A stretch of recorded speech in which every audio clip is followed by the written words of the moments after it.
Bueno, arrancamos entonces con dos cositas que tenemos pendientes del jueves pasado. Una que fue pregunta de ustedes, la vamos a tomar ahora, enseguidita, pero primero quería terminar con algo, con una visión más acerca de la interpretación global del relato yavista, ¿no? De los capítulos 2 y 3 del Génesis. Muy innovadora, qué sé yo, habitualmente no se lo interpreta por este lado, que es por el acercamiento de la psicología. Es interesantísimo acercarse desde la psicología al, este, a nuestro relato, porque, porque cambia completamente la comprensión, ¿no? Si yo estoy interpretando el- la comida del árbol de la ciencia del bien y del mal como la transgresión a la ley paterna, la necesaria transgresión a la ley paterna para poder construir mi personalidad. A ver, eh, ni soy psicólogo, ni estoy simplemente haciendo un planteo general como para abrir ventanas, como para abrir posibilidades de interpretación, ¿sí? Eh, Nosotros en la adolescencia, justamente, y en la juventud, tenemos habitualmente como un enfrentamiento con los padres, pero ese enfrentamiento con los padres no es un enfrentamiento estéril, es el enfrentamiento necesario para poder correrme de la ley paterna, para empezar a construir, para desidentificarme de aquel que tengo como espejo, que es mi padre, ¿eh? Y empezar a construir mi propia personalidad. Entonces, si lo leo desde este lado, la expulsión del paraíso incluso, digamos, no perdamos nunca de vista que estamos leyendo un relato mítico, no perdamos nunca de vista esto, ¿sí? La expulsión del paraíso bien podríamos interpretarla como la necesaria ida de la casa paterna para poder realizar el viaje personal. En palabras de Joseph Campbell, el viaje del héroe, para realizar mi proyecto. Maravilloso. Ahora, cambian todos los conceptos. La transgresión deja de ser pecado en el sentido que nosotros habitualmente lo consideramos para pasar a ser la necesaria oposición para poder ser en plenitud. Ni abro otra ventanita dentro de la ventana, leer esto relacionado con la tragedia de Edipo Rey, después de la interpretación que Freud hace respecto de el complejo de Edipo, pero se abren perspectivas maravillosas. Más de uno sé que lo debe estar pensando, debe estar diciendo, ¿este tipo qué está diciendo? De paso, y además viene muy al caso por lo que estamos haciendo, que es el abordaje de la Biblia. Vieron que yo siempre les hablo de la Dei Verbum, el documento del Concilio Vaticano II. Bueno, la Dei Verbum es un documento muy chiquito, a pesar de que yo lo denominé como dinamita pura porque verdaderamente lo es muy chiquito. No desarrolla las cosas, en todo caso las plantea las cosas. Bueno, el famoso número 12, que estamos citando permanentemente de la Dei Verbum, que se refiere a la interpretación, está luego desarrollado por un documento que la Pontificia Comisión Bíblica eh, preparó en el año 1990, un documento que es una joyita que se llama La Interpretación de la Biblia en la Iglesia. Un documento digamos, para todo aquel digamos, que quiera acercarse a la Biblia con un poquitito más de herramientas que la sola lectura, es un documento de cabecera. La interpretación de la Biblia en la iglesia. En el índice, digamos, el recorrido de ese documento arranca con los métodos de análisis literario, el análisis histórico crítico, el análisis retórico, el análisis narrativo, el análisis semiótico, todo lo que hay que tener en cuenta para analizar la palabra de Dios. Y después empieza a hablar de acercamientos. Primero los acercamientos basados en la tradición, el acercamiento canónico, la interpretación de las tradiciones judías, etc. Y luego, en el cuarto apartado, en la cuarta parte, por decir así, del documento, habla del acercamiento por las ciencias humanas. Y dentro de las ciencias humanas, que resalta para acercarse a la Biblia con la ayuda de estas ciencias, con las herramientas que nos brindan estas ciencias, habla del acercamiento sociológico, en primer lugar, habla del acercamiento por la antropología cultural, en segundo lugar, y habla en tercer lugar por los acercamientos psicológicos y psicoanalíticos.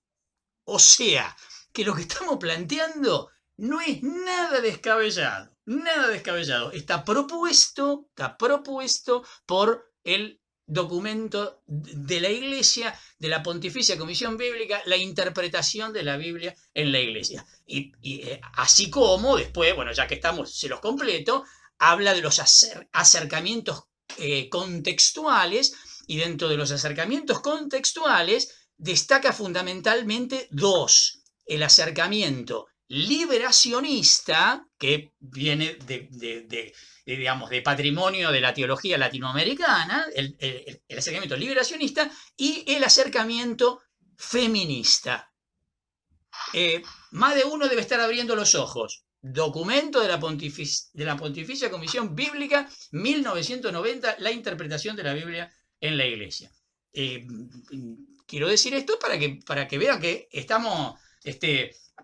parece que estamos diciendo cosas medio raras, sin embargo, estamos siendo fieles a lo que nos propone el documento vigente sobre la interpretación de la Biblia en la Iglesia de la Pontificia Comisión.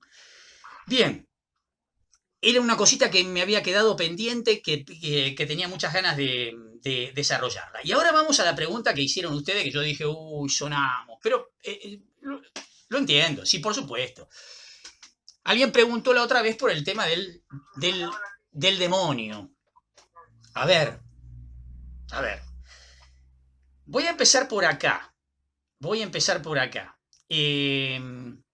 Primero y principal, que sobre el tema, para hablar del tema del demonio, tenemos que hablar del tema de los ángeles.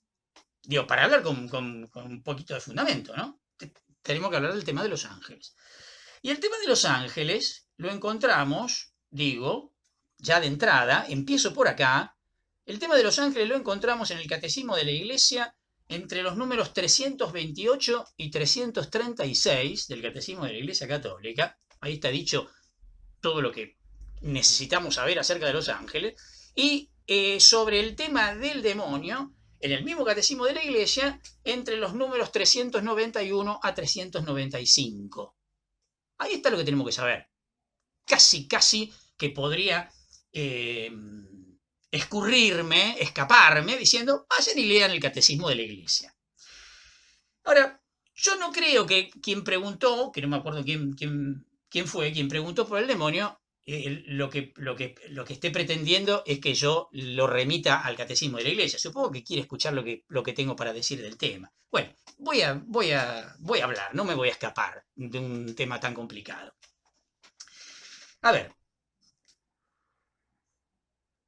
En primer lugar, tengo que decir, no repugna a la razón, miren por dónde empiezo, no repugna a la razón que existan seres espirituales. De ninguna manera. ¿Por qué?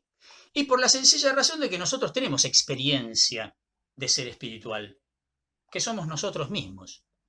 Nosotros tenemos experiencia dentro del universo que conocemos. Tenemos experiencia de seres materiales y de seres como nosotros, que somos materiales y espirituales. ¿Vamos bien hasta acá? Entonces, de ahí a concluir que más allá de que yo no lo vea, de la misma manera que tampoco veo lo que llamo mi espíritu, ¿sí?, que haya seres que sean solo espirituales, no repugna a la razón. Podría haberlos. Esto es lo más razonable que tengo para decir. Podría haberlos. ¿De dónde me viene a mí la noción incluso de todo lo que dice el Catecismo de la Iglesia, de los ángeles. Me viene de la revelación. La revelación que nos llega a través de los únicos dos canales que tenemos para la transmisión de la revelación a nosotros nos llega por dos canales, que son la tradición de la Iglesia y la Sagrada Escritura. Muy bien. En la Sagrada Escritura aparecen los ángeles, van y vienen permanentemente. Y la tradición de la Iglesia sostiene desde el principio hasta el día de hoy la existencia de los ángeles, con lo cual, por este lado no habría mucho más que decir. No habría mucho más que decir que esto. Ahora bien, nosotros estamos... yo soy biblista, tengo formación bíblica fundamentalmente, y además de tener una formación teológica general, por supuesto, ¿no? Pero, y estamos analizando el texto de la Escritura, ¿sí? Entonces, también tengo para decir, no me lo puedo callar, porque es así, y de paso nos va a venir bárbaro porque lo necesitamos esto que voy a decir, ¿eh?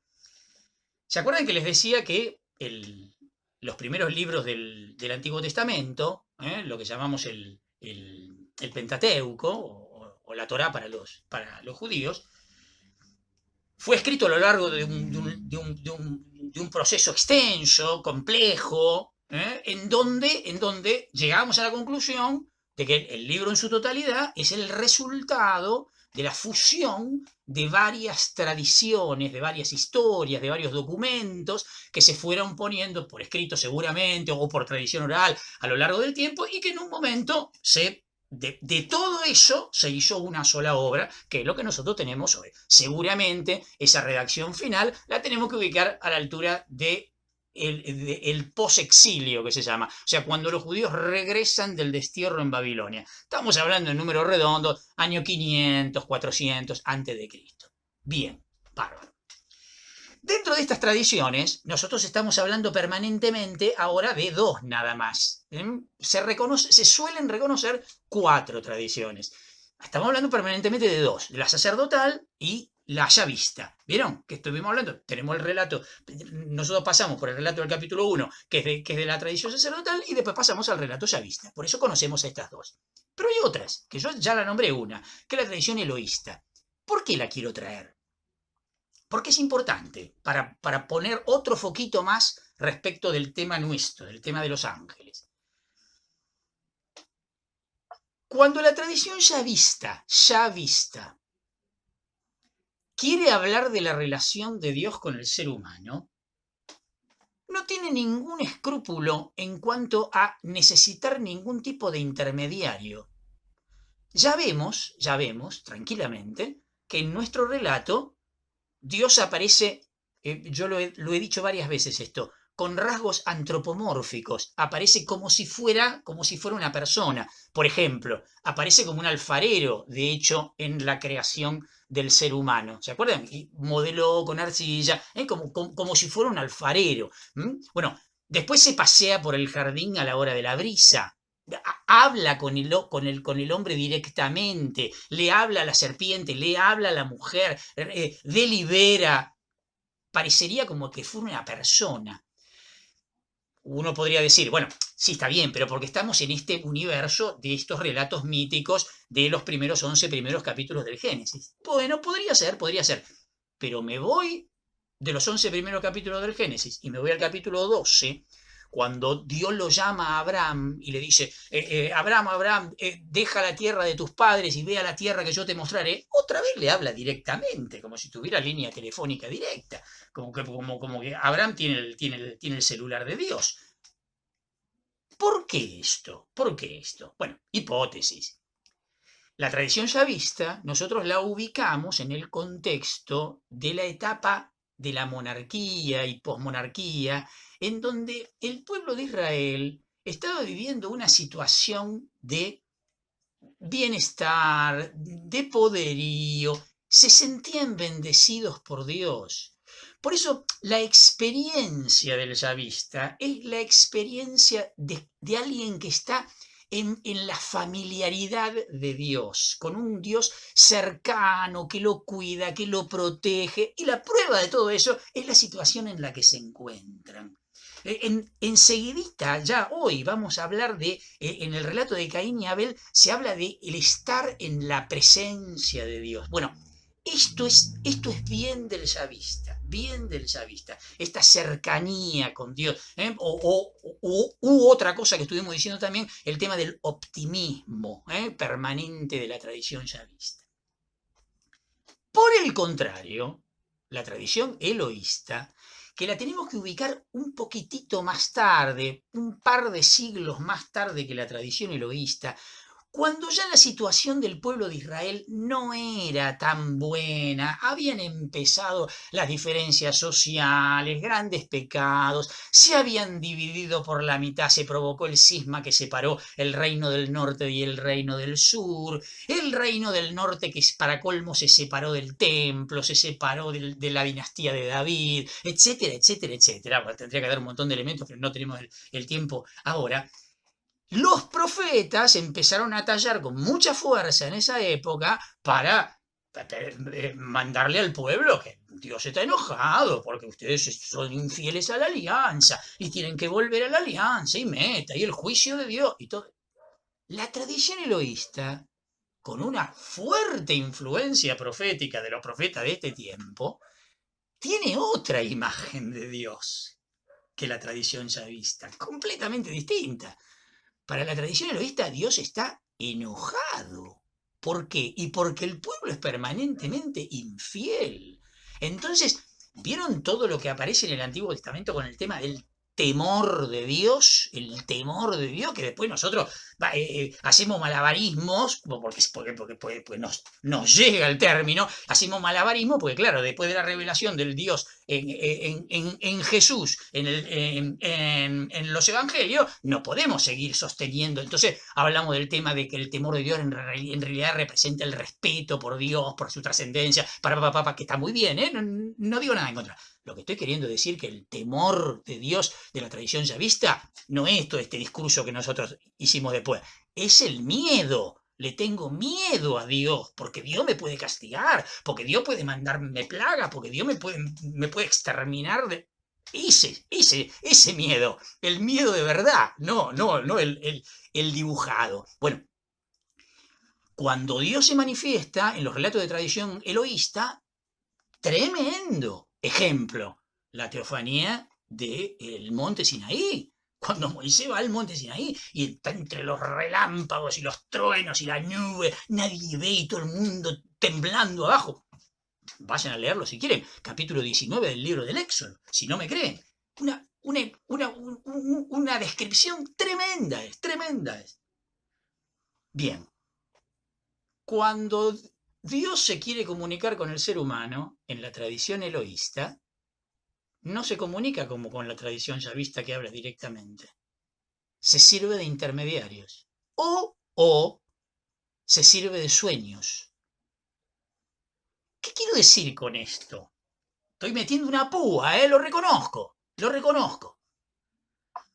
Quiere decir que la tradición eloísta encontró en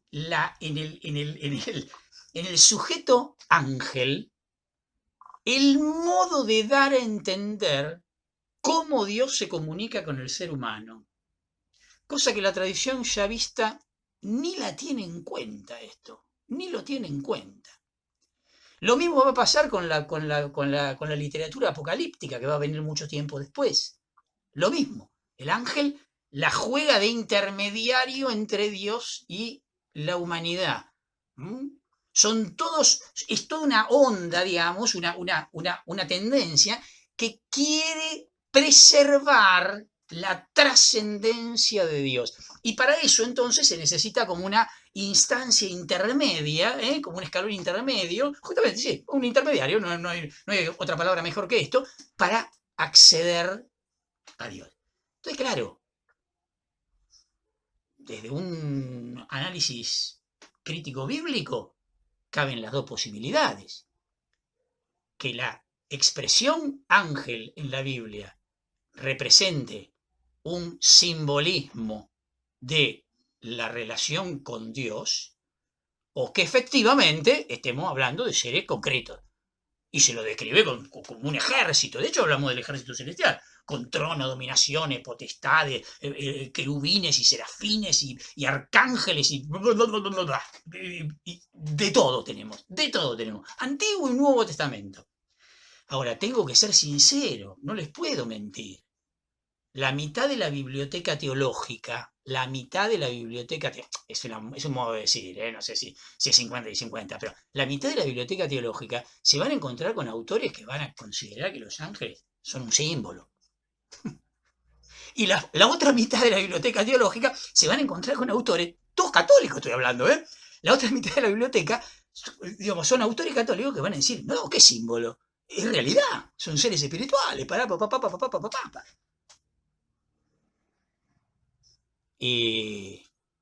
son todos adultos. Yo termino acá, digamos, sigan caminando solos, qué sé yo.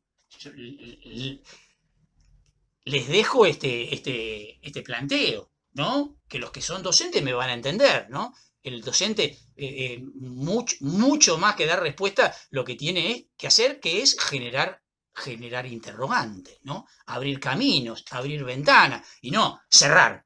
Las respuestas cierran siempre. Las respuestas cierran siempre. Piénsenlo un segundito. ¿Cómo es esto? De esta manera. Track, listo, ya está.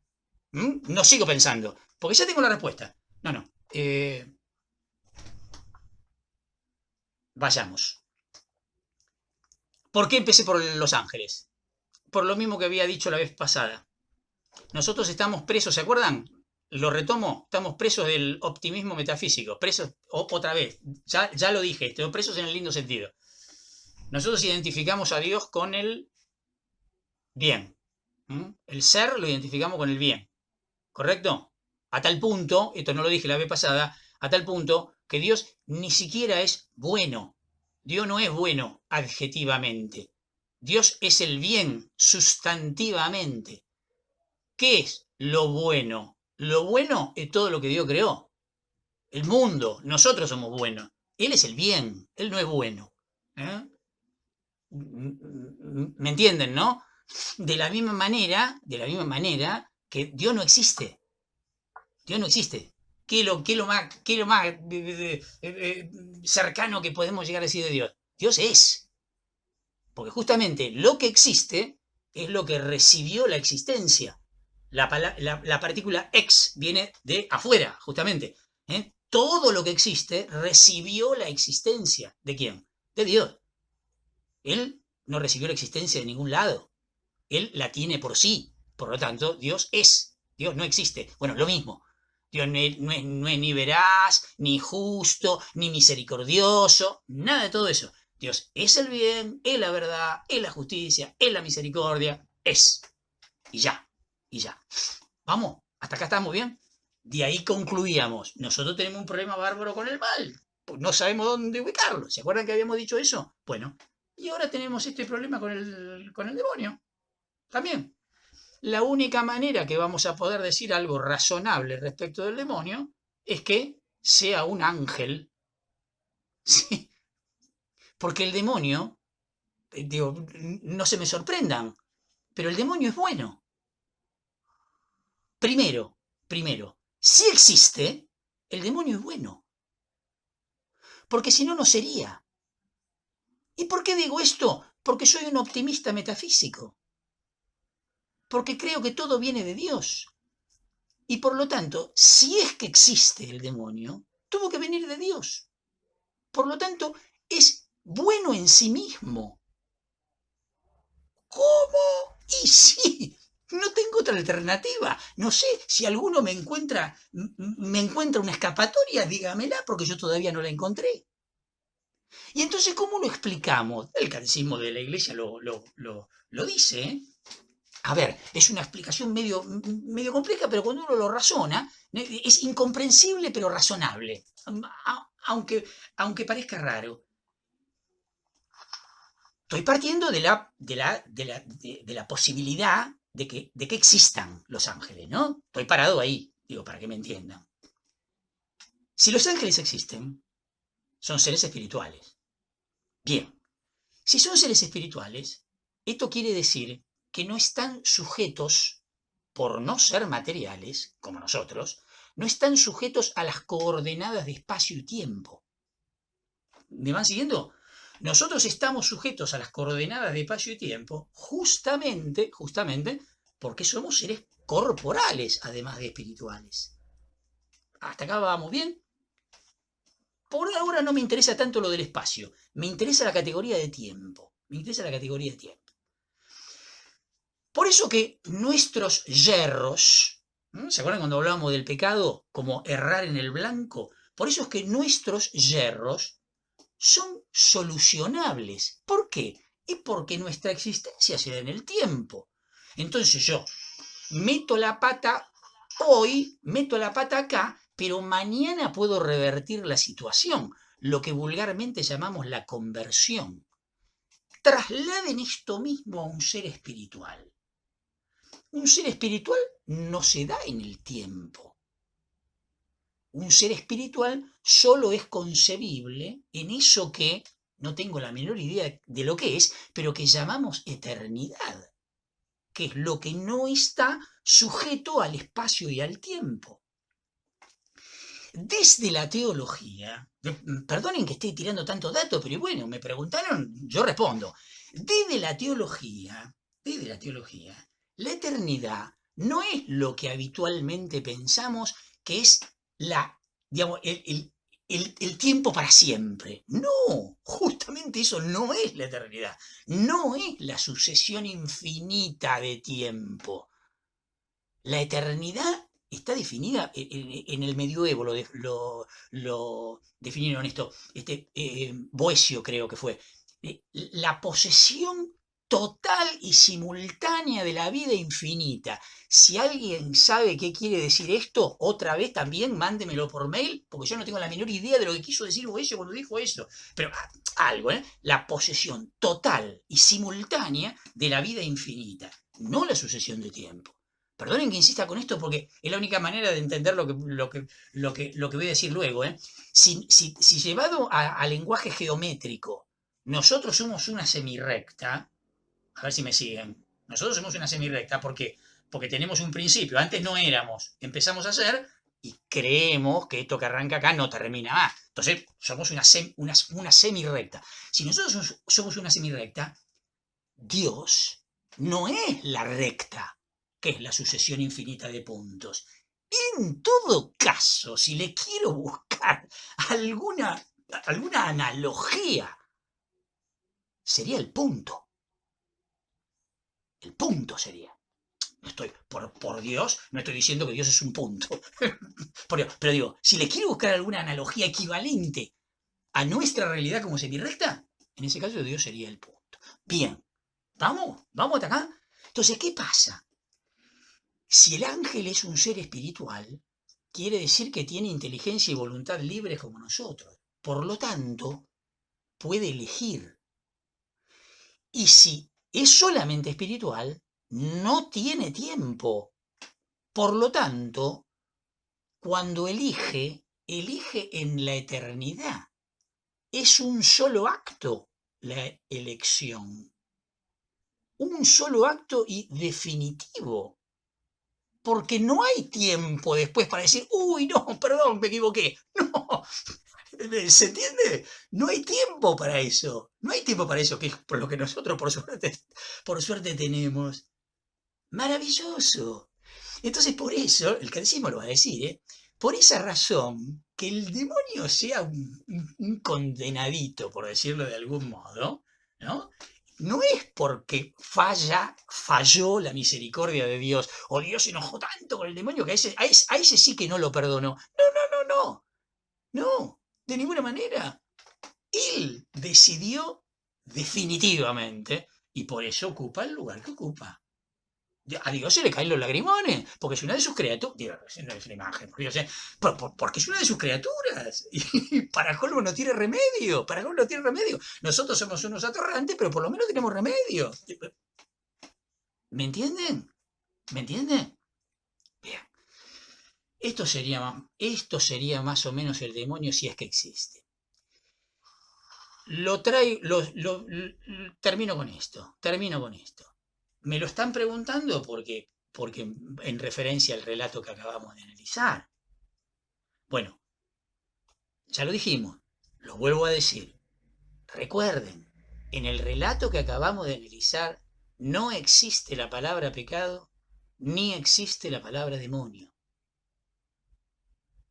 Tanto el concepto pecado, con su realidad, ¿no? El concepto no, la realidad del pecado, como la realidad del demonio, nosotros la hemos construido a partir de acá. Digo, seamos conscientes de esto, ¿eh? Nosotros estamos analizando el texto. Entonces, tenemos que decirlo esto. No lo podemos callar esto. No lo podemos callar. Nosotros dijimos que la serpiente es el demonio. Nosotros hicimos esa identificación. Punto número 1. El relato, cuando fue el momento, lo dijimos, al autor no le interesa en absoluto decir de dónde salió la serpiente ni quién es la serpiente. Lo único que dice de ella es que es uno de los animales del campo que Dios había hecho. Astuto. Ya lo dijimos esto, ¿eh? Soy consciente de que ya hablamos de esto. Por lo tanto, bueno. Por lo tanto, bueno. Digamos, de ninguna manera el autor le puso carga demoníaca a la serpiente. Esto es todo nuestro. Esto es todo nuestro. Y tercero, y cierro acá. Cuando hablamos del pecado, que muchas veces, digamos, se nos viene encima el tema del demonio, se nos viene. ¿Saben por qué no me gusta meterlo? Porque hablando en términos futbolísticos, es patear la pelota afuera. Porque no sé si se dieron cuenta. El análisis para explicar por qué el demonio es un demonio es el mismo análisis que hicimos en el hombre. Eligió mal. Nada más que el otro no puede revertirlo. Y nosotros sí. Entonces, ¿saben cómo me suena hablar del demonio cuando hablamos del pecado? Y me suena como la respuesta de Adán y como la respuesta de Eva. Es echar culpas y no hacerse cargo. Es opinión personal esto, ¿eh? Es opinión personal. Por eso no me gusta traer al demonio al tema del pecado. Por eso no me gusta traer al demonio al tema del pecado. Porque en el fondo el pecado es una decisión nuestra. ¿Sí? Y si hay un tentador, bueno, hay alguien que se deja tentar. Hay alguien que se deja tentar. Hay alguien que toma la decisión de dejarse tentar. Cuando yo les decía que estábamos presos del optimismo metafísico, justamente, si nosotros fuéramos dualistas, la cosa sería mucho más sencilla, porque lo tendríamos a Dios de un lado, al demonio del otro, y listo, ya está, se resolvió. Ahí están los opuestos, ahí están los opuestos. El problema es que nosotros no decimos eso. Entonces ahí viene el problema. La particularidad que se nos da es que esto es tan fuerte, esto de las bipolaridades se da con tanta fuerza, que naturalmente, entre nosotros ocurre que muchas veces concebimos nuestra existencia, yo no los conozco tan profundamente ustedes, pero por ahí entre ustedes también, y concebimos nuestra existencia como un tironeo entre Dios entre el bien y el mal, ¿no? Y en donde, por favor, que prevalezca el bien, y entonces todas las insidias del demonio y todo, y por favor, Dios, liberame del... Bueno, la teología cristiana no puede estar parada ahí. ¿Y saben por qué no puede estar parada ahí? No solo por el Evangelio de Jesús. No solo por el Evangelio de Jesús. Por el primer artículo del credo. Nuestro carnet de identidad. El credo. Creo en Dios Padre Todopoderoso. Se acabó. ¿Me entienden? No hay lugar para otra cosa. Todopoderoso. Entonces, si el demonio existe, déjenme decirlo así porque me siento más honesto, si el demonio existe, es un mosquito. No puede hacer nada contra Dios, contra el poder de Dios, porque Dios tiene todo el poder. No lo comparte con nadie, No somos dualistas. No somos dualistas. ¿Qué quieren que les diga? ¿Quieren que les diga otra cosa? Tengo que mentirles, porque no, no tengo espacio para decir otra cosa. No tengo espacio para decir otra cosa. Quien está con Dios, bueno, carta a los romanos, Pablo, carta a los romanos, final del capítulo 8, vayan, léanlo. ¿Quién podrá separarnos del amor de Dios? La espada, la desnudez, la persecución. Yo creo que ni los ángeles, ni los principados, ni las potestades, ni lo de arriba, ni lo de abajo, ni lo futuro, ni lo pasado, nada, dice Pablo, nada, dice Pablo, podrá separarnos del amor de Dios manifestado en Cristo Jesús nuestro Señor. Y nombra a lo que estamos hablando, ¿eh? Nombra a los principados, las potestades, nombra a todos los poderes, o mejor dicho, eso que creemos que son poderes. No, el único que tiene poder es Dios. Y bueno, qué sé yo. Después cada uno, vuelvo a decir lo que dije hace un ratito, somos todos adultos, después cada uno verá qué hace con todo esto. Pero sí, ¿no?